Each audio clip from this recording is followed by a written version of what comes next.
এই মুহূর্তে আমাদের সামনে আছে হচ্ছে আমাদের সবার প্রিয় হচ্ছে উর্মি আপু। আপু কিছু বলেন আপনি হচ্ছে আমাদের আজকের হচ্ছে বরবাদ নিয়ে। বরবাদ নিয়ে এটাই বলতে চাই যে দরদ মায়া যেমন ভালোবাসা শাকিব খান সারা বিশ্বে ছড়িয়ে দিয়েছে, তেমনি বরবাদ কিন্তু 2025 সালে শাকিব খানের বরবাদ প্রলয় সৃষ্টি করবে।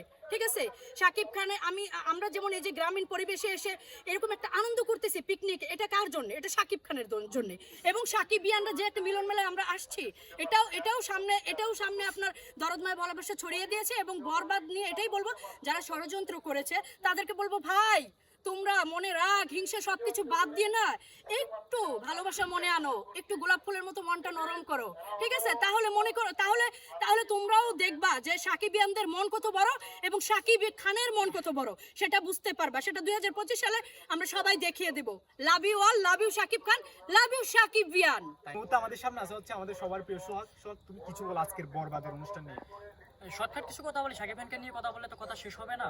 তো বরবাদ দিয়ে হচ্ছে আপনারা কি ধূমকেতু দেখেছেন, বরবাদ মুভি রিলিজ পাওয়ার পর দেখবেন ধূমকেতু কাকে বলে শাকিব খানের অভিনয়।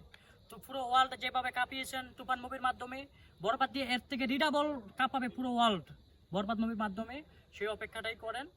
আর কিছু মানুষের উদ্দেশ্যে বলবো, শাকিব খানের প্রত্যেকটা রিলিজ পাওয়ার সময় আপনারা বিভিন্ন ষড়যন্ত্র নিয়ে আসেন। যেমন তুফানের সময় হয়েছিল যে টাকা কই পেয়েছে, টাকা পাচার করছে কিভাবে ভারতে, তো এগুলো করেন না। আগে সাকিবিয়ানসরা একত্রিত হওয়ার স্কোপগুলো পায় না অনলাইনের মাধ্যমে। কোনো আপনি সব সাকিবিয়ানসরা যারা ষড়যন্ত্র করবেন তাদের বড় ধরনের সমস্যা হবে। আচ্ছা ঠিক আছে, থ্যাংক ইউ সো মাচ।